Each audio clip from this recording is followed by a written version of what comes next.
चलिए आज के इस वीडियो में आपको हम कक्षा 10वीं विषय गणित की जो है एक्सरसाइज 3.3 बताने वाले हैं, जो कि आज के इस वीडियो में हम सभी सवाल को बताएंगे और बिल्कुल आसान तरीके से बताएंगे। आपके समझ में आ जाएगा। अगर आप सभी एक्सरसाइज को देखना चाहते हैं तो आप डिस्क्रिप्शन में चले जाइएगा, वहां पर लिंक मिलेगा जिसके जरिए आप सभी वीडियो को लाइन बाय लाइन सभी एक्सरसाइज को देख सकते हैं। तो यहाँ पर देखिए, जो पहली सवाल हमें दिया है निम्न समीकरणों के युग्म को विलोपन विधि तथा प्रतिस्थापन विधि से हल कीजिए। और ध्यान देना, हम जितने भी सवाल लिए हैं सभी एनसीईआरटी नई बुक से लिए हैं। आप बुक में मिलाइएगा, सारी सवालें मिलेंगी। और ये बोला है, देखिए, पहले विलोपन विधि तथा प्रतिस्थापन विधि से हल करना है और बताना है कि कौन सी विधि अधिक उपयुक्त है। आपको एग्जाम में ध्यान दीजिएगा, एग्जाम में जब भी आपको इस तरीके का समीकरण देगा, या तो विलोपन से कहेगा या तो प्रतिस्थापन से कहेगा, दोनों एक साथ नहीं बोलेगा। तो एक काम करते हैं, हम पहली सवाल को विलोपन से कर लेते हैं और दूसरी सवाल को प्रतिस्थापन विधि से कर लेते हैं। कुल मिला के निकालना हमें x और y का मान ही है। तो सबसे पहले हम यहाँ पर कौन सी विधि यूज करेंगे, यहाँ पर हम विलोपन यूज करेंगे। कौन सी विधि यूज करेंगे? विलोपन विधि। तो यहाँ पर देखिए, लिखेंगे विलोपन विधि से। क्या लिखेंगे? विलोपन। पहली सवाल सॉल्व करें, विलोपन विधि से। विलोपन विधि से हम पहली सवाल को जो सॉल्व करेंगे वो किस नियम से सॉल्व करेंगे? विलोपन विधि से हम इसे सॉल्व करेंगे। तो पहला समीकरण क्या है? x + y = 5, जो कि हमारा बनेगा ये समीकरण 1। दूसरा कितना है? 2x - 3y = 4, ये हो जाएगा हमारा समीकरण 2। देखिए, विलोपन विधि में जो है हम दोनों समीकरण को लिखते हैं। अब क्या करेंगे, या तो x वाले को मैच कराएंगे या तो y वाले को मैच कराएंगे। हम यहाँ पर y को ही मैच कराएंगे। तो y में कितना है? 3y है। यहाँ पर y अकेले है। कुछ ऐसा करिए कि ये जो y है ये भी जो है 3y बदल जाए, मतलब 3y यहाँ पर भी हो जाए। अगर यहाँ 3y करना है तो समीकरण 1 में हमें 3 से गुणा करना पड़ेगा। क्या करना पड़ेगा? 3 से गुणा। तो यहाँ पर लिखेंगे समीकरण 1 में, क्या लिखेंगे? समीकरण 1 में 3 से गुणा करने पर, 3 से गुणा करने पर, तो हम समीकरण 1 में 3 से गुणा करेंगे तो यहाँ पर 3x हो जाएगा, प्लस इसमें भी 3 से गुणा करेंगे तो 3y हो जाएगा। 5 में 3 से करेंगे तो 3 × 5 = 15 हो जाएगा और ये हमारा बन जाएगा समीकरण 3। अब समीकरण 1 में हम गुणा कर दिए तो समीकरण 1 से मतलब अभी नहीं है। अब समीकरण 2 में देखिए 3y और समीकरण 3 में देखिए 3y हो गया। समीकरण 3 में भी 3y है, 2 में भी 3y है। ये माइनस में है, ये प्लस में है, तो दोनों कट रहा है। जब दोनों चिन्ह विपरीत हो तो सीधा हमें क्या करना है? जोड़ना पड़ता है। तो यहाँ पर लिखेंगे समीकरण 2 समीकरण 3, समीकरण 2 समीकरण 3 को जोड़ने पर, तो आइए समीकरण 2 पहले लिखते हैं। 2x - 3y = 4। अब समीकरण 3 लिखेंगे, 3x + 3y = 15। देखिए, जोड़ते समय जो है चिन्ह परिवर्तन नहीं होता, यानी कि बदलता नहीं है। ये माइनस में 3y था, ये प्लस में 3y, तो 3y से 3y क्या हो गया? कट जाएगा। अब ये हो जाएगा 3 × 2 = 5x, क्या हो जाएगा? 5x इक्वल में 15 में 4 को जोड़ेंगे तो 15 × 4 = 19 हो जाएगा। तो x बराबर 19, 5 का पक्षांतर करेंगे तो 5 यहाँ पर बटे में हो जाएगा। तो x बराबर कितना हो जाएगा? 19/5। x बराबर कितना होगा? 19/5। अब जो है इतना कहने के बाद जो है x का मान हम समीकरण 1 में रख देंगे। कहाँ रखेंगे? 1 में, 2 में, 3 में, आप कहीं पर भी रख देंगे, y का मान आराम से निकल आएगा। तो x का मान हम किस में रखेंगे? x का मान हम समीकरण 1 में रखेंगे। तो यहाँ पर लिखेंगे x का मान, क्या लिखेंगे? x का मान समीकरण 1 में रखने पर, समीकरण 1 में रखने पर, तो आइए x का मान समीकरण 1 में रखते हैं। तो समीकरण 1 जो है, यहाँ देखो x प्लस है, तो x के स्थान पर हम करेंगे 19/5। x के स्थान पे हम करेंगे 19/5, प्लस में y है तो y को लिखेंगे। फिर इक्वल के बाद कितना है? इक्वल के बाद 5 है, तो इक्वल के बाद कितना कर देंगे? 5 करेंगे। तो y बराबर होगा 5। ये 19/5 इधर आएगा तो माइनस का 19/5 हो जाएगा। y बराबर 5 × 25 होगा, 25 - 19 बटे में हो जाएगा 5। अब इसको जब हम घटाएंगे तो y बराबर होगा, 25 में से 19 घटाएंगे तो 6 आएगा बटे का 5, यानी कि y का मान जो आ गया वो कितना आएगा? 6/5 आएगा। यहाँ लास्ट में लिखेंगे अतः x बराबर 19/5 तथा y बराबर 6/5, यही हो जाएगा यक्स और y का मान, जो कि ये विलोपन विधि से था। अब हम बात करेंगे किसका, प्रतिस्थापन विधि से। तो आइए हम ये सेकंड सवाल को प्रतिस्थापन विधि से सॉल्व करेंगे। तो ये इसे हम सॉल्व करेंगे प्रतिस्थापन विधि से। तो प्रतिस्थापन विधि में भी आप सामने देखते चलिएगा, दोनों आपका विलोपन और प्रतिस्थापन साथ में ही रहेगा। तो दूसरी नंबर सवाल किस हिसाब से करेंगे, प्रतिस्थापन विधि से। प्रतिस्थापन विधि से तो प्रतिस्थापन विधि में भी आपको वही करना है, जो समीकरण दिया है समीकरण को लिखिएगा। 3x + 4y = 10, ये हो जाएगा समीकरण 1। अगला क्या है, 2x माइनस में 2y = 2, ये हो जाएगा समीकरण 2। अब इसमें क्या करना रहता है, इसमें हमें बराबर करने की ज़रूरत नहीं पड़ती। अगर विलोपन विधि होता तो इसमें हम 2 से गुणा करके 2 दूनी 4 कर देते, यानी कि पूरे में 2 से गुणा कर सकते थे। लेकिन प्रतिस्थापन में आप एक समीकरण को ले लो, मतलब समीकरण 1 को ले लीजिए, समीकरण 1 से, समीकरण 1 से। तो समीकरण 1 को लिख लो एक बार, 3x प्लस में 4y = 10। अब क्या काम करो, इसमें से यक्स का मान निकालिए, चाहे जैसे निकालो, यक्स का मान निकालो बस। तो यक्स का मान निकालने के लिए यक्स वाले को बचाएंगे, = 10। ये 4y को पक्षांतर करके हम इधर लाएंगे, तो ये माइनस का 4y हो जाएगा। तो 3x बराबर 10 माइनस 4y हो गया। ये 3 को पक्षांतर कर दो यहाँ से, तो 3 का पक्षांतर करेंगे तो 3 इधर जो है बटे में आ जाएगा, और इसे हम मान लेंगे समीकरण 3। इसे हम क्या करेंगे, समीकरण 3 करेंगे। मतलब यहाँ पर हम गुणा करके बराबर किए थे, और इसमें क्या करना रहता है, यक्स का मान निकालना रहता है। बस यक्स का मान इस तरीके से निकाल लीजिए। अब इतना कहने के बाद यक्स, देखिए ये जो यक्स का मान आया है ये किस समीकरण से आया है, तो समीकरण 1 से आया है। तो समीकरण 1 का महत्व अब खत्म हो गया है। अब यक्स का मान समीकरण 2 में प्रतिस्थापित करेंगे। ये जो यक्स का मान आता है वो समीकरण 1 से निकालते हैं और समीकरण 2 में रख देते हैं। तो यहाँ पर लिखेंगे यक्स का मान समीकरण 2 में प्रतिस्थापित करने पर, 2 में रखना नहीं है बल्कि प्रतिस्थापित करना है, क्योंकि प्रतिस्थापन विधि में प्रतिस्थापित करते हैं। तो यक्स का मान समीकरण 2 में प्रतिस्थापित करने पर, तो ये प्रतिस्थापित करते हैं समीकरण 2 में। तो समीकरण 2 का पहले ये वाला 2 लिखेंगे, ब्रैकेट यक्स है तो इस यक्स के स्थान पर हम करेंगे 10 माइनस का 4y अपान में 3, फिर माइनस में 2y = 2 कर देंगे। ठीक, अब इसको आगे हम सॉल्व करेंगे। तो 2 का अंदर गुणा करेंगे, 2 × 20, 2 का 4 में करेंगे, 2 × 4 8y होगा, पूरे के बटे में 3 माइनस का 2y बराबर का 2 हो जाएगा। तो ये 20 माइनस का 8y होगा। ऐसे तिरछा गुणा करेंगे, -3 दूनी 6y होगा, और ये पूरे के बटे में 3 आ जाएगा, = 2 हो जाएगा। अब जो है 20 लिखेंगे, -8 6 जोड़ेंगे तो 14y होगा, 3 दूनी का 6 कर देंगे। उसके बाद माइनस में 14y = 6, इसको इधर ले आएंगे तो माइनस का 20 होगा, माइनस का 14y इक्वल में माइनस का हो जाएगा 14। अब उसके बाद माइनस से माइनस को हटाएंगे, 14 से 14 कटेगा तो y बराबर कितना आ जाएगा, 1 आएगा। y का मान कितना आएगा, 1। अब y का मान जो है समीकरण 3 में रखना है, तो यहाँ पर लिखेंगे y का मान समीकरण 3 में रखने पर, इसमें हमेशा 3 में जो निकालते हैं यक्स का मान उसी में हम रखते हैं। तो 3 में रखने पर, तो समीकरण 3 क्या है, यक्स बराबर 10 - 4, तो यक्स बराबर 10 - 4, यहीं पर y है तो y के स्थान पर 1 करेंगे, और पूरे के बटे में कितना है, तो पूरे के बटे में 3 है, पूरे के बटे में कितना है, 3 है। तो 10 - 4 = 4 होगा, बटे का 3, तो 10 में 4 घटाएंगे 6, बटे का 3, 3 × 3, 3 दूनी 6, यक्स का मान कितना आ गया, 2। तो y बराबर 1 और यक्स का मान 2 आ गया। लास्ट में लिख दीजिएगा जैसे यहाँ पर लिखे थे, और यही हो जाएगा इसका आंसर। जो कि आपने देखा विलोपन और प्रतिस्थापन विधि, जो कि दोनों रूल सही है, दोनों ईजी है। बाकी आपको कौन सा विधि अधिक उपयुक्त है आप लोग लिख देना, जो अच्छा होगा वही लिख दीजिएगा, चाहे विलोपन करना चाहे प्रतिस्थापन। और आंसर जो है आप दोनों से सॉल्व करेंगे तो आंसर दोनों का सेम ही आएगा। अब इसको हम जैसे विलोपन से किए हैं तो इसका आंसर कितना आया, 19/5 और 6/5। आप इसे प्रतिस्थापन से करेंगे फिर भी आपका यही आंसर आएगा। इसमें 1 2 यानी कि 2, 1 आया है, यक्स का मान आया है 2, फिर 1 आया है। तो आप इसे विलोपन से करेंगे फिर भी आपका 2 और 1 ही आएगा। तो आशा करता हूं आपको विलोपन विधि और प्रतिस्थापन विधि समझ में आया होगा। अब इसमें देखते हैं 2 सवाल और दिया है, ये देखिए 2 सवाल और दिया है, इन 2 सवाल को भी देख लेते हैं। सवाल एक भी नहीं छोड़ेंगे, ध्यान देना, सभी सवाल को आपको हम बताएंगे।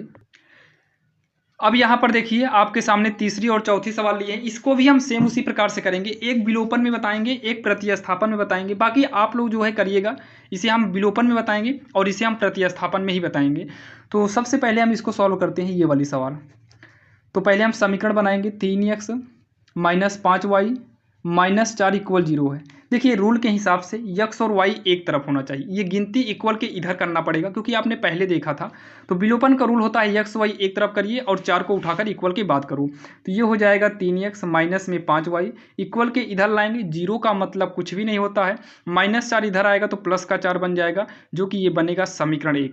अगला जो है कितना है 9x माइनस में 2y इक्वल का 7।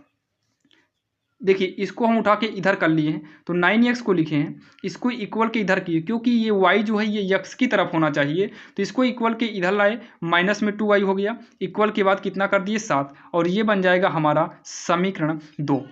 अब यहाँ पर देखिए ये माइनस में 5 है और ये माइनस में 2 है, जो कि दोनों मिल नहीं रहा है। ये 9 है, ये 3 है, ये भी नहीं मिल रहा है। अब कुछ भी करिए, विलोपन का रूल होता है एक को मिलाइए, या तो x वाली गिनती को मिलाओ या तो y वाली गिनती को मिलाओ। अगर हम इसमें 3 से गुणा कर दें तो यहाँ 9 होगा, जो कि x वाला मैच कर जाएगा। यानी कि समीकरण 1 में हमें 3 से गुणा करना पड़ेगा। तो समीकरण 1 में 3 से गुणा करने पर तो चलिए इसमें हम 3 से गुणा करते हैं। तो 3 से गुणा करेंगे, 3 त्रिक का 9x होगा, सब में करेंगे पारी पारी, 3 त्रिक का 9, इसमें करेंगे 3 पचे का 15 हो जाएगा। कितना हो गया 3 पचे 15 हो गया, इक्वल यहाँ पर करेंगे 3 चौक 12 होगा, जो कि ये बन जाएगा हमारा समीकरण 3 बन जाएगा। अब हमें समीकरण 2 और 3 को सॉल्व करना है, 1 से मतलब नहीं है। तो यहाँ पर लिखेंगे समीकरण 2 व समीकरण 3 से। अब यहाँ जोड़ने घटाने पर नहीं लिखें, तो यहाँ पर हम डिसीजन ले लेंगे कि जोड़ना है या घटाना है। तो समीकरण 2 कितना है 9x माइनस में 2y इक्वल का 7। अगला कितना है 9x माइनस का 15y इक्वल का 12। तो देखिए 9x प्लस में है, ये भी प्लस में है, कटेगा नहीं, तो यहाँ घटाना पड़ेगा। तो यहाँ प्लस था, घटाते इसमें चिन्ह बदलता है, ये माइनस था ये प्लस हो जाएगा, ये प्लस था ये माइनस होगा। अब 9x से 9x कटेगा, माइनस 2 में से प्लस 15 करेंगे क्योंकि ये माइनस में है, ये चिन्ह बदलने के बाद माइनस का महत्व खत्म हो जाता है, प्लस का माना जाएगा। तो 15 में से 2 को घटाएंगे तो ये 13y आएगा। 7 में 5 12 घटेगा नहीं, 12 में से 7 घटाएंगे तो माइनस का 5 आएगा। कितना आएगा माइनस का 5 आएगा। तो y बराबर होगा -5, पक्षांतर करेंगे तो 13 बटे में जाएगा। तो y का मान जो आ गया वो माइनस में 5/13 आएगा। अब y का मान हम समीकरण 1 में रख देंगे। तो ध्यान देना समीकरण 1 में रख देंगे, तो यहाँ लिखेंगे समीकरण 1 से। चाहे आप समीकरण 1 से लिखिए या फिर y का मान समीकरण 1 में रखने पर इसको भी लिख सकते हैं। तो y का मान रखेंगे तो पहले हम 3x को लिखेंगे, तो 3x माइनस 5 गुणे y का नाम आ गया, 3x के बाद क्या आ गया -5y आ गया। तो इस y के स्थान पर हम रखेंगे -5/13। उसके बाद इक्वल में 4 है, तो इक्वल यहाँ क्या करेंगे 4 करेंगे। इसको सॉल्व करके हम x का मान निकाल लेंगे। 3x माइनस माइनस होगा प्लस, 5 25/13 बराबर का 4 हो जाएगा, बराबर में 4 होगा। 3x बराबर 4, ये इधर आएगा तो माइनस का 25/13 हो जाएगा। यहाँ हो जाएगा 3x, 13 चौको 52 माइनस में 25/13 होगा। तो 3x इक्वल में 52 में 25 घटाएंगे तो 27 आएगा बटे में 13, 3 9 27 हो जाएगा। तो x बराबर 9/13, x बराबर 9/13 होगा। लास्ट में लिख देंगे अतः x बराबर कितना है 9/13 और कामा y बराबर -5/13, जो कि ये इसका आंसर हो जाएगा। यहाँ तक आपकी समझ में आया होगा। अगर यहाँ तक समझने में कोई दिक्कत हो तो आप लोग कमेंट बॉक्स में कमेंट जरूर करिएगा। अब यहाँ पर हम बात करें सवाल नंबर चौथी की, तो चौथी वाले को हम विलोपन नहीं बल्कि प्रतिस्थापन विधि से करेंगे। तो प्रतिस्थापन का रूल क्या होता है, सबसे पहले जो दिया है उस समीकरण को लिखिएगा। तो दिया कितना है x/2 प्लस में 2y/3 इक्वल में -1। पहले इसको हम इस तरीके के समीकरण में चेंज करते हैं। तो 3 2 का लासा लेंगे तो आएगा कितना 6 आएगा, 2 तिहाई 6 3 बार में, 3 का नाम 3x प्लस 3 दूनी का 6 2 बार में, 2 दूनी का 4y इक्वल -1। तो होगा 3x प्लस में 4y, 6 का नाम होगा -6, ये हो जाएगा। ये बन गया हमारा समीकरण 1। अगला जो है यक्स माइनस वाई बटे 3 बराबर 3 है। 3 का नाम 3x माइनस का वाई, पूरे देखिए तिरछा गुणा करना पड़ता है। 3 का नाम 3 माइनस वाई उतार लो, अब पूरे के बटे में 3 हो जाएगा इक्वल 3। तो 3x माइनस वाई 3 3 का 9 जो कि बन जाएगा समीकरण 2। अब समीकरण बन ही गया है, अब आप इसे चाहे विलोपन से कर लो या फिर प्रतिस्थापन विधि से कर लीजिए। बाकी यहाँ पर हम बताएंगे आपको प्रतिस्थापन विधि से ही। तो सबसे पहले प्रतिस्थापन का रूल क्या है, पहले हम समीकरण 1 को लिखेंगे समीकरण 1 से। तो समीकरण 1 लिखिए 3x प्लस में 4y इक्वल में माइनस का 6। तो यक्स का मान निकालना है तो यक्स को बचाइए, इक्वल -6 इधर आएगा तो माइनस का 4y हो जाएगा। तो यक्स बराबर -6 माइनस में 4y, 3 का पक्षांतर करेंगे 3 कहाँ आएगा बटे में, ये बन जाएगा समीकरण 3। क्या बन जाएगा समीकरण 3। अब जो है हम यक्स का मान समीकरण 2 में प्रतिस्थापित करेंगे। तो यहाँ लिखेंगे यक्स का मान समीकरण 2 में प्रतिस्थापित करने पर, समीकरण 2 में प्रतिस्थापित करने पर, तो आइए समीकरण 2 में हम प्रतिस्थापित करते हैं। पहले 3 को लिखेंगे, अब यक्स आ गया तो यक्स के स्थान पर ये सभी मान रखेंगे, -6 माइनस 4y पूरे के बटे में 3 माइनस वाई करेंगे इक्वल का 9। 3 को 3 से काट देंगे तो -6 होगा, -4y माइनस का y इक्वल में 9 करेंगे तो ये -4 और माइनस का 5y होगा इक्वल में 9। ये -6 इधर आएगा तो प्लस का 6 हो जाएगा, -5y इक्वल 9 6 होगा 15, 9 6 कितना हो जाएगा 15। तो y बराबर होगा 15, पक्षांतर करेंगे तो पहले माइनस इधर चला आएगा फिर 5 होगा बटे में, क्योंकि इसके बीच में इंटू है पहले माइनस को ही हटा देंगे। ऐसा नहीं है कि ये -5 है इधर जाने के बाद प्लस होगा, बीच में डिसीजन लिया जाता है कि चिन्ह कौन सा है। तो बीच में गुणा है तो गुणे की संख्या इक्वल के इधर आएगी तो बटे में ही जाएगी।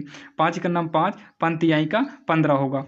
y बराबर माइनस का 3 आ गया, y कितना आ गया -3। y का मान हम रखेंगे समीकरण 1 में, तो y का मान समीकरण 1 नहीं 3 में रखेंगे ना, जहाँ x का मान हम निकाले हैं तो यहाँ समीकरण 3 में रखेंगे। तो y का मान समीकरण 3 में रखने पर, आइए समीकरण 3 में रखते हैं। समीकरण 3 है x बराबर -6 है फिर -4 है, तो -6 है -4 गुणे में -3 करेंगे क्योंकि 4y है, 4 के साथ y था। उसके बाद बटे में कितना है, बटे में 3 है तो यहाँ बटे में 3 कर देंगे। सॉल्व कैसे करेंगे, -6 माइनस माइनस प्लस, 4 तिहाई का 12 होगा बटे में 3, -6 + 12 होगा 6 बटे 3, 3 दूनी का 6 और यहाँ से आएगा यक्स का मान 2 आएगा। कितना आएगा, यक्स का मान 2 आएगा। लास्ट में लिखेंगे अतः यक्स बराबर 2 और y बराबर -3, जो कि यही इसका आंसर हो जाएगा। इसमें पूछा था कौन सा विधि ज़्यादा बढ़िया है, तो विलोपन विधि ज़्यादा बढ़िया है क्योंकि विलोपन विधि छोटा भी हो जाता है और बाकी नियम दोनों सही है। अगर आपको जो भी समझ में आ जाए, और खैर समझ में तो दोनों ही आया होगा। तो चलिए आपको पहली सवाल में जो 4 सवाल थे, चारों सवाल हमने आपको बता दिया। अब हम देखते हैं सवाल नंबर दूसरी, क्योंकि इसमें अगर हम टोटल सवाल बात करें तो इसमें टोटल सवाल जो है 5 सवाल है। 5 सवाल का मतलब ये आपकी 4 सवाल एक में हो गई। अब दूसरी नंबर में भी आपको 5 सवाल है क्योंकि एनसीईआरटी में ज़्यादा सवाल नहीं है। अगर आपको मनोहर बुक से भी पढ़ना है तो मनोहर का भी हम जो है सोल्यूशन देते हैं, उसका लिंक हम डिस्क्रिप्शन में डाल देंगे। अगर आप मनोहर बुक से पढ़ना चाहें तो वहाँ से भी आप देख सकते हैं। अब यहाँ पर देखिए जो है दूसरी नंबर सवाल आपके सामने है। दूसरी नंबर सवाल में क्या बोला है देखिए, इसमें बोला हुआ है, ध्यान से देखना आप लोग। दूसरी नंबर सवाल इसमें बोला है निम्नलिखित समस्याओं में रैखिक समीकरणों के युग्म बनाइए। पहले रैखिक समीकरण के युग्म बनाना है, उसके बाद और उनके हल विलोपन विधि से ज्ञात कीजिए। उनके हल किसके विधि से निकालना है, विलोपन विधि से निकालना है, क्योंकि अभी आपने देखा विलोपन विधि आपको ज़्यादा बेस्ट था, तो विलोपन विधि से ही आपको सॉल्व करना है। पहली सवाल क्या बोला है, यदि हम अंश में 1 जोड़ दें और हर में 1 घटा दें तो भिन्न 1 में बदल जाती है। यदि हर में 1 जोड़ दें तो यह 1/2 हो जाती है। यानी कि इसमें 2 शर्त दिया है। यदि हम अंश में 1 जोड़ दें, हर में 1 घटा दें तो भिन्न 1 में बदल जाती है, ये पहली शर्त है। यदि हम हर में 1 जोड़ दें तो यह 1/2 हो जाती है, ये दूसरी शर्त है। लास्ट में पूछा है कि वह भिन्न क्या है, तो एक काम करते हैं, मानना पड़ेगा इसमें, माना भिन्न हमेशा अंश बटे हर में रहेगा, तो हम अंश को x मान लेते हैं, हर को y, तो माना भिन्न x बटे y है। अब यहाँ पर प्रश्नानुसार क्या बोला है आप लोग ध्यान से समझिएगा। प्रश्नानुसार का मतलब प्रश्न में कह रहा है अंश में 1 जोड़ दें, मतलब ये जो भिन्न है इसके अंश में 1 जोड़ दें और हर में एक घटा दें, मतलब ये जो हर है हर में एक घटा दें। अगर हम अंश में एक जोड़ दें, हर में एक घटा दें, तो भिन्न जो है एक में बदल जाती है, मतलब इसके बराबर में एक हो जाएगा। अब एक का बटा कुछ नहीं तो एक मानेंगे। अब तिरछा गुणा कराएंगे, जब हम तिरछा गुणा कराएंगे तो x प्लस वन इकन्नम x प्लस वन, इधर से करेंगे तो y माइनस वन इकन्नम y माइनस वन होगा। तो x करिए, y प्लस में है, इक्वल के इधर लाओ तो माइनस वाई होगा, इक्वल ये होगा माइनस वन, प्लस वन को इधर लाएंगे तो माइनस वन हो जाएगा, x माइनस वन इक्वल ये हो जाएगा माइनस का दो, जो कि बनेगा हमारा समीकरण एक। उसके बाद पुनः क्या बोला है, यहाँ पर लिखेंगे पुनः, मतलब दूसरी शर्त क्या है, यदि हर में एक जोड़ दें, मतलब भिन्न क्या है x बटे वाई है, अंश में नाम ही नहीं लिया है कि क्या करना है, मतलब अंश में ना तो कुछ जोड़ो ना तो घटाओ, लेकिन हर में एक जोड़ दीजिए, मतलब नीचे हर है तो हर में एक जोड़ेंगे तो ये भिन्न एक बटे दो हो जाती है। एक बटे कितना हो जा रही है, दो हो जा रही है। तिरछा गुणा करेंगे तो 2x, इधर से तिरछा करेंगे तो y प्लस वन ही आएगा, तो 2x, y इधर आएगा माइनस वाई, इक्वल के बाद एक ही बचेगा, क्या बचेगा, एक बचेगा, जो कि हो जाएगा ये समीकरण दो हो जाएगा। क्या हो जाएगा, समीकरण दो हो जाएगा। ये बोला है युग्म बनाने के लिए, तो एक समीकरण ये हो गया, दूसरा समीकरण ये हो गया, दोनों समीकरण फाइनल हो गए। अब उसके बाद हमें विलोपन विधि से सॉल्व करना है। तो देखिए ये भी माइनस वाई है, ये भी माइनस वाई है, यानी कि नंबर यहाँ यहाँ के मिल रहे हैं, तो हम समीकरण एक व दो को सॉल्व करेंगे। समीकरण एक व समीकरण दो को घटाने पर, जब ये माइनस में है ये भी माइनस, मतलब जब दोनों का चिन्ह बराबर हो, सेम हो, तो ऐसे कंडीशन में घटाना पड़ता है। तो समीकरण वन व समीकरण दो को घटाने पर, मतलब समीकरण एक में से समीकरण दो को घटाने पर, तो यहाँ समीकरण एक में से समीकरण दो को घटाने पर, समीकरण एक है x माइनस वाई इक्वल में माइनस दो, और समीकरण दो क्या है, 2x माइनस वाई इक्वल का एक। अब जो है ये माइनस होगा, ये माइनस में है तो प्लस हो जाएगा, ये प्लस है तो माइनस हो जाएगा, ठीक, घटाते समय चिन्ह बदलता है। तो ये माइनस वाई है, ये प्लस वाई है, काटे तो x में से माइनस दो घटाएंगे तो माइनस x आएगा, माइनस दो माइनस एक, माइनस का क्या हो जाएगा, तीन हो जाएगा, माइनस हटा दो, x बराबर कितना हो गया, तीन, x कितना हो गया, तीन। अब x का मान हम समीकरण एक में रख देंगे, तो यहाँ लिखेंगे x का मान समीकरण एक में रखने पर, समीकरण एक में रखने पर, तो समीकरण एक में रखते हैं तो x कितना है, तीन, तो यहाँ पर रखेंगे कितना, तीन, माइनस वाई इक्वल में माइनस का दो, माइनस का y इक्वल माइनस दो, ये प्लस में है इधर आएगा तो माइनस का तीन होगा, माइनस वाई इक्वल तीन दो होगा पाँच, यानी कि माइनस का पाँच, तो माइनस से माइनस काट दो तो y कितना आएगा, पाँच आएगा। अब लास्ट में भिन्न पूछा था तो लास्ट में लिखेंगे अतः वह भिन्न, अतः वह भिन्न x बटे वाई, तो x के स्थान पर तीन बटे में y कितना है, पाँच, यही हो जाएगा इसका आंसर। भिन्न पूछा था तो भिन्न कितना आ गया, तीन बटे पाँच आ गया, जो कि यही इसका आंसर हो जाएगा। अब यहाँ पर देखिए जो है दूसरी नंबर सवाल में क्या बोला है, दूसरी नंबर सवाल में बोला है 5 वर्ष पूर्व नूरी की आयु सोनू की आयु की 3 गुनी थी, मतलब 5 वर्ष पूर्व जो है नूरी की आयु जो है सोनू की आयु की 3 गुनी थी। फिर बोला है 10 वर्ष पश्चात नूरी की आयु सोनू की आयु की 2 गुनी हो जाएगी, तो नूरी और सोनू की आयु कितनी होगी। ये बोला है 5 वर्ष पूर्व, यानी कि 5 वर्ष पहले की बात किया है, लेकिन हमें ये बात नहीं पता है कि वर्तमान में इन दोनों की आयु कितना है। तो सबसे पहले हम इनकी वर्तमान आयु मान लेते हैं।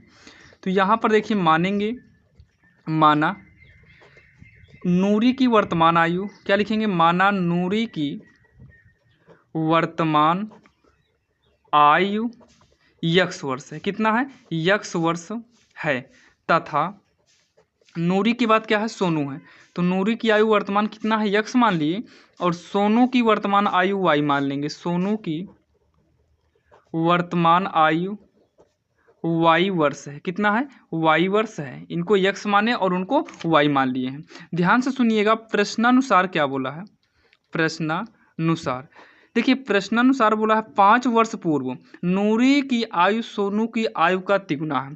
5 वर्ष पूर्व का मतलब 5 वर्ष पहले जाएंगे। अगर हम 5 वर्ष पहले जाएंगे तो जो नूरी की आयु अभी यक्स है 5 साल पहले जाएंगे तो 5 घटाना पड़ जाएगा। और जो सोनू है 5 साल पहले जाएंगे तो नूरी अगर 5 साल कम होगा तो सोनू भी तो 5 साल कम होगा। अगर ऐसा यानी कि 5 साल पहले की बात किया है तो बोला है नूरी की जो आयु है ये सोनू की आयु का तिगुना है। मतलब ये जो नूरी की आयु है ये सोनू की आयु का तिगुना, मतलब 3 से गुणा करेंगे, तिगुना होगी यानी कि 3 से गुणा कर देंगे। अब इसको सॉल्व करेंगे तो यक्स माइनस 5 इक्वल 3 का अंदर गुणा करेंगे 3y माइनस 3 पचे का 15 हो जाएगा। तो यक्स 3y इधर लाएंगे तो माइनस में 3y होगा इक्वल यहाँ माइनस 15 बचेगा। देखिए इसको हम इधर ले आए तो माइनस में हुआ, ये अपने स्थान पर है, ये -5 जो है इक्वल के इधर आएगा तो ये प्लस का 5 हो जाएगा। तो यक्स माइनस का 3y इक्वल, इसे सॉल्व करेंगे तो -15 + 5 कितना होगा, -10 होगा, जो कि ये बन जाएगा हमारा समीकरण 1। ये क्या हो गया, समीकरण 1। अब हम पुनः प्रश्न में देखते हैं फिर क्या बोला है। फिर उसके बाद बोला है कि 10 वर्ष पश्चात, पश्चात का मतलब होता है बाद में, बाद का मतलब जुड़ेगा, पूर्व के लिए घटता है जो कि पश्चात या फिर बाद के लिए जुड़ता है। तो 10 साल पूर्व नूरी की आयु सोनू की आयु का दोगुना हो जाता है।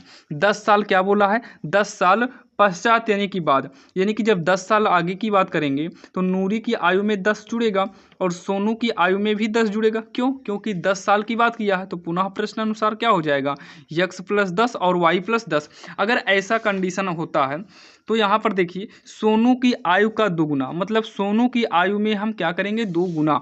तो सोनू का कौन सा है, ये वाई वाला, तो इसमें क्या करेंगे, 2 गुना कर देंगे।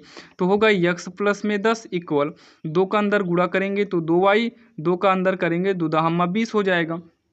तो यक्स वाई वाले को इधर लाएंगे -2y होगा इक्वल में 20, 10 को इधर लाएंगे तो -10, यानी कि यक्स -2y इक्वल 20 में 10 घटाएंगे तो 10 आएगा, जो कि हमारा ये बन जाएगा समीकरण 2। अब क्या करना है, हमारे पास 2 समीकरण तैयार हो गया। अब इन दोनों समीकरण से हम निकालेंगे यक्स और वाई का मान। तो चलिए हम समीकरण 1 और 2 को सॉल्व करते हैं। तो यहाँ पर लिखेंगे समीकरण 1 व समीकरण 2 से, समीकरण 1 व समीकरण 2 से। तो समीकरण 1 कितना है, यक्स माइनस 3y इक्वल में -10। समीकरण 2 क्या है, यक्स माइनस 2y इक्वल में 10। तो यहाँ पर देखिए ये यक्स यक्स कट नहीं रहा है, जब नहीं कटेगा तो इसे घटाएंगे तो यहाँ पर घटाते समय चिन्ह बदलता है, तो ये प्लस में है माइनस करेंगे और ये माइनस में है प्लस हो जाएगा, ये चिन्ह ही नहीं है यानी कि ये प्लस में माना जाएगा तो ये भी माइनस में होगा। तो यक्स प्लस माइनस कट जाएगा, -3 है यहाँ पर +2 माना जाएगा, क्योंकि यहाँ पर कितना है, यहाँ पर जो माइनस था चिन्ह बदलने के बाद इस माइनस की वैल्यू खत्म हो जाएगी तो ये प्लस में माना जाएगा। तो -3 + 2 आएगा -y, -10 माइनस का 20 हो जाएगा। तो y से y हम क्या करेंगे, काट देंगे, y बराबर आएगा कितना, 20 आएगा, y कितना आएगा, 20 आएगा। अब y का मान जो है समीकरण 1 या फिर 2 में रखकर हम यक्स का मान निकाल लेंगे। तो y का मान हम रखते हैं समीकरण 1 में। तो यहाँ पर लिखेंगे y का मान, क्या लिखेंगे, y का मान समीकरण 1 में रखने पर, तो आइए y का मान हम रखते हैं समीकरण 1 में। y कितना है, 20 है। समीकरण 1 में देखिए यक्स माइनस 3 गुणे y आ गया, y के स्थान पर 20 करेंगे इक्वल में माइनस का 10। तो यक्स माइनस 20 तिहाई का 60 होगा इक्वल -10। यक्स बराबर -10 इधर आएगा प्लस का 60 होगा, क्योंकि पक्षांतर करेंगे, ये माइनस में है इधर आएगा तो प्लस में हो जाएगा। तो यक्स बराबर 60 में से 10 घटा देंगे तो 50 आएगा, कितना आएगा, 50 आएगा। फिर यहाँ पर लास्ट में लिखेंगे अतः, क्या लिखेंगे, अतः हम यहाँ पर देखिए नूरी की वर्तमान आयु कितना माने हैं, यक्स माने हैं, तो अब यक्स का मान रख देंगे। सोनू की वर्तमान आयु वाई माने हैं तो अब वाई का मान रख देंगे। तो यहाँ पर लिखेंगे अतः, क्या लिखेंगे, अतः नूरी की वर्तमान आयु, अतः नूरी की वर्तमान आयु यक्स है यानी कि 50 वर्ष, आयु 50 वर्ष, तथा सोनू की वर्तमान आयु, तथा सोनू की वर्तमान आयु वाई यानी कि 20 वर्ष होगी। और यही जो है इसका फाइनल आंसर हो जाएगा, जो कि आपको सवाल नंबर दूसरी जो है समझ में आई होगी। अगर कोई भी डाउट रह जाए तो आप लोग कमेंट बॉक्स में बताइएगा। तो चलिए अब हम देखते हैं सवाल नंबर तीसरी। अब यहाँ पर जो है अगर हम बात करें सवाल नंबर तीसरी की, तो ये बोला है 2 अंकों की संख्या, 2 अंकों की संख्या के अंकों का योग 9 है, अंकों का योग 9 है। इस संख्या का 9 गुना संख्या के अंकों को पलटने से बनी संख्या का 2 गुना है, वह संख्या ज्ञात कीजिए। और ध्यान दीजिएगा, ये वाली सवाल जो है एग्जाम में भी कई बार पूछी जाती है और कई बार पूछी भी गई है, आप लोग इसको अच्छे समझिएगा। बोला है 2 अंकों की संख्या के अंकों का योग कितना है, 9 है। तो एक काम करते हैं, पहले ये मानेंगे 2 अंकों की संख्या कौन सी है। तो यहाँ पर लिखेंगे माना कि 2 अंकों की संख्या, 2 अंकों की संख्या। देखिए जो 2 अंकों की संख्या मानेंगे वो एक दहाई के स्थान पर होगा, एक इकाई के स्थान पर होगा। तो इकाई वाले में 1 से गुणा कराएंगे, जो कि यहाँ पर 1 लिखा नहीं जाएगा। दहाई वाले में 10 से गुणा कराएंगे। तो माना कि 2 अंकों की जो संख्या है वो 10x प्लस में क्या हो जाएगा, y हो जाएगा। फिर क्या बोला है, संख्या के अंकों का योग जो है 9 है। अंक कौन कौन से हैं, एक x अंक है और दूसरा y है। तो अंकों का योग कितना है, 9 हो गया। और ये हमारा बन जाएगा पहला समीकरण। अंकों का योग कितना हो गया, 9 हो गया। अच्छा ये प्रश्नानुसार अगर देखिए तो यहाँ पर लिखेंगे प्रश्नानुसार। प्रश्नानुसार क्या बोला है, इस संख्या का 9 गुना, मतलब ये जो संख्या है इस संख्या का 9 गुना, इस संख्या का 9 गुना, 9 गुना मतलब 9 से गुणा। फिर इस संख्या का 9 गुना, फिर बोला है संख्या के अंक को पलटने से।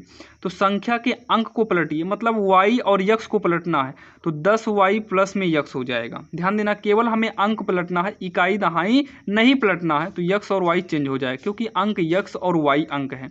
10 आपका दहाई के स्थान पर है इसलिए किया गया है। तो अंकों को पलटेंगे तो 10y प्लस x, मतलब x y में आपस में चेंजिंग हो जाएगा। पलटने से बनी संख्या का 2 गुना, मतलब जो संख्या आई है इसका 2 गुना है, मतलब ये दोनों आपस में क्या हो जाएंगे, बराबर हो जाएंगे। आपस में क्या हो जाएंगे, बराबर हो जाएंगे। 9 का अंदर गुणा करेंगे, 9 दहम्मा 90x होगा।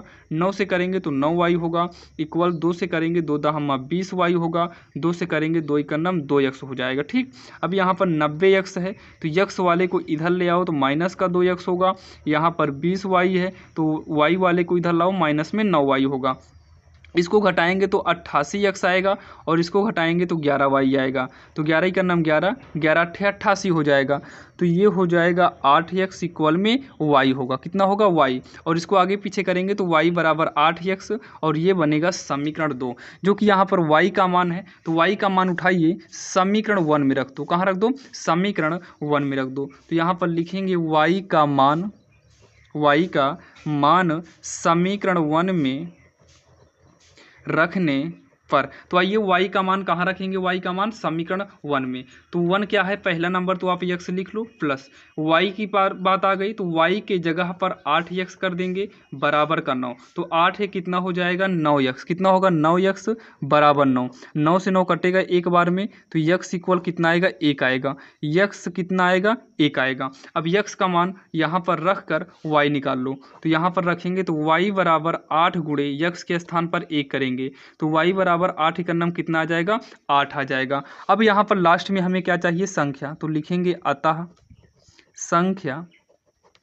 तो संख्या क्या शुरू में माने थे, 10x प्लस में y माने हैं, 10x प्लस में y माने हैं। तो 10x के स्थान पर 1 प्लस में y के स्थान पर 8।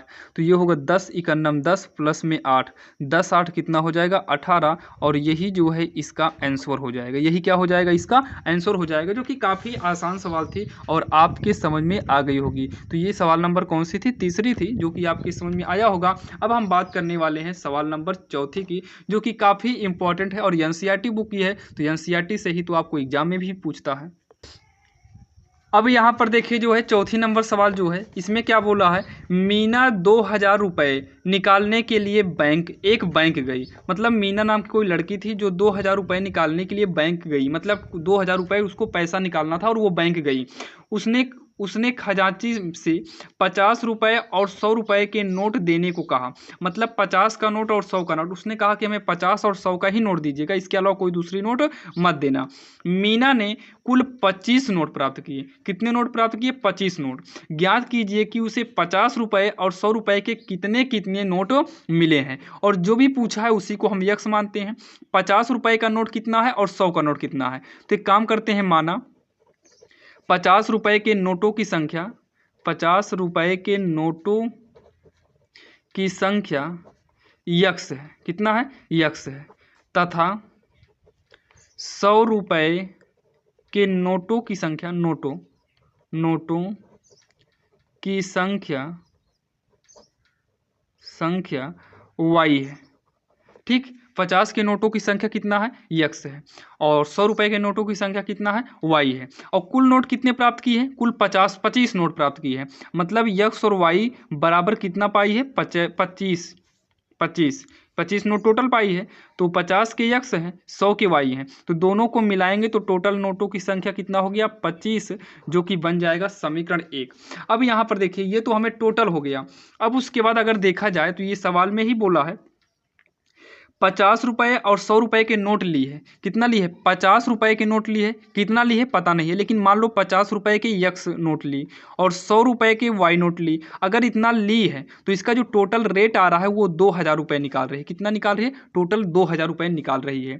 तो यहाँ से ये बन जाएगा हमारा समीकरण 2 बन जाएगा। क्या बन जाएगा? हमारा समीकरण 2 बन जाएगा। अब हम इसको सॉल्व करेंगे तो एक काम करते हैं, दोनों में से 50 कामन ले लेते हैं। क्या ले लेते हैं?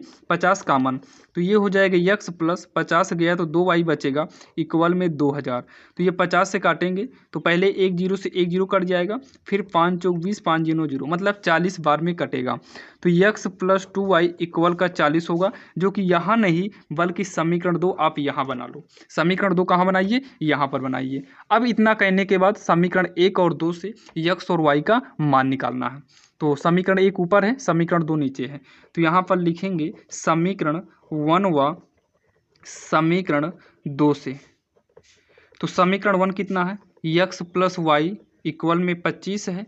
समीकरण 2 कितना है? यक्स प्लस 2y इक्वल का 40 है। ये माइनस होगा, ये भी प्लस है, माइनस होगा, ये भी माइनस हो जाएगा। तो यक्स से यक्स कटेगा, y में से 2y घटेगा नहीं तो ये माइनस का y होगा। 25 में 40 घटेगा नहीं तो माइनस का 15 आएगा। ये माइनस से माइनस कटेगा तो y बराबर का 15, y बराबर का 15 हो जाएगा।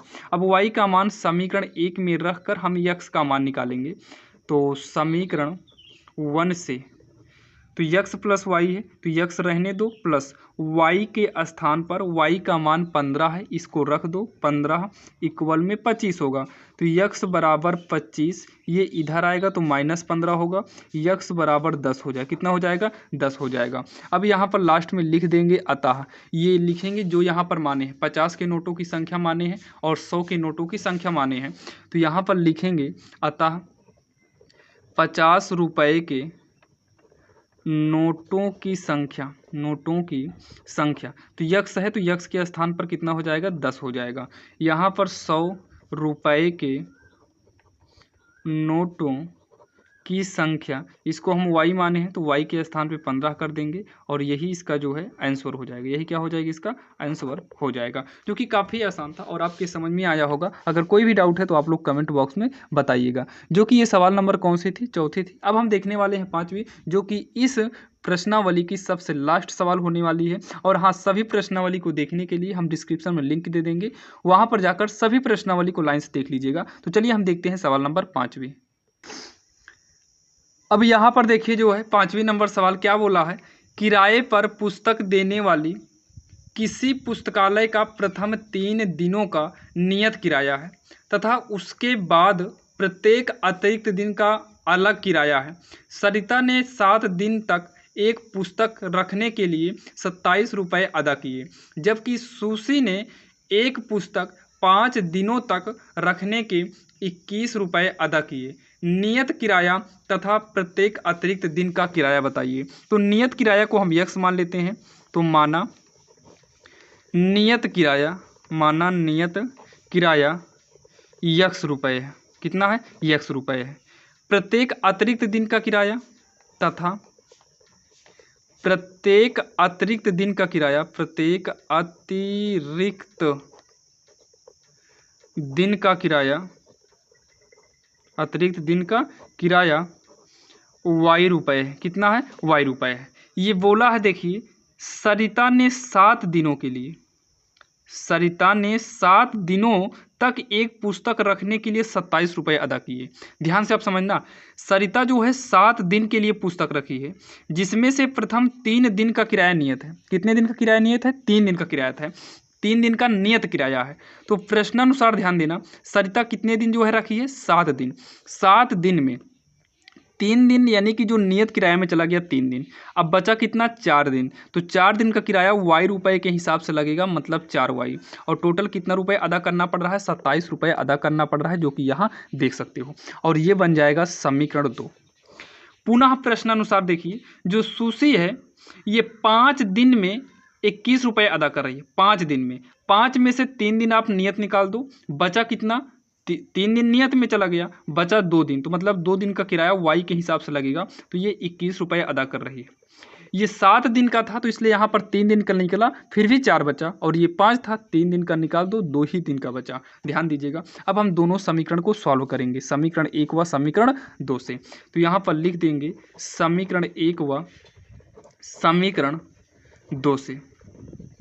तो समीकरण 1 लिखेंगे, x + 4y = 27, x + 2y = 21। तो ये माइनस माइनस माइनस घटाएंगे यहाँ पर, तो x कट जाएगा, 4 में से 2 घटाएंगे 2y आएगा, 27 में 21 घटाएंगे तो 6 आएगा। y बराबर 6, पक्षांतर करेंगे 2, तो ही का नाम 2, 2 तिहाई 6, y बराबर 3। y बराबर कितना होगा? 3। y का मान हम समीकरण 1 में रखेंगे। तो y का मान समीकरण 1 में रखने पर, तो y का मान हम समीकरण 1 में रखेंगे, तो x उतार लो, प्लस में 4 गुणे y के जगह पर कितना होगा? y के जगह पर 3 होगा, इक्वल में 27। तो x + 4 तिहाई 12 इक्वल का 27, x बराबर 27, इधर आएगा माइनस का 12। तो x बराबर 7 में से 2 गए 5, 2 में से 1 गए 1, यानी कि x का मान कितना हो जाएगा? 15। x का मान कितना आया? 15 आया। मतलब यहाँ पर देखिए, नियत किराया x माने हैं, तो नियत किराया कितना हो जाएगा? x का मतलब 15 हो जाएगा। अतिरिक्त दिन का किराया y माने हैं, तो y का मतलब 3 हो जाएगा, जो y का मान आया है। तो यहाँ पर लास्ट में लिखेंगे अतः नियत किराया, क्या लिखेंगे? अतः नियत किराया 15 रुपये, क्या? 15 रुपये, तथा अतिरिक्त किराया या अतिरिक्त दिन का किराया, अतिरिक्त दिन का किराया कितना हो जाएगा? 3 रुपये हो जाएगा, 3 रुपये है। यही इसका जो है फाइनल आंसर हो जाएगा, जो कि आपके समझ में आया होगा। आज के इस वीडियो में आपकी हम जो है प्रश्नावली 3.3 कंप्लीट कर दिए, जो कि आपका चैप्टर 3 पूरा का पूरा कंप्लीट हो गया। और सभी वीडियो का लिंक हम डिस्क्रिप्शन में दे देंगे, वहाँ पर जाकर आप लोग लाइन बाय लाइन देख लीजिएगा। तो चलिए मिलेंगे किसी अन्य वीडियो में।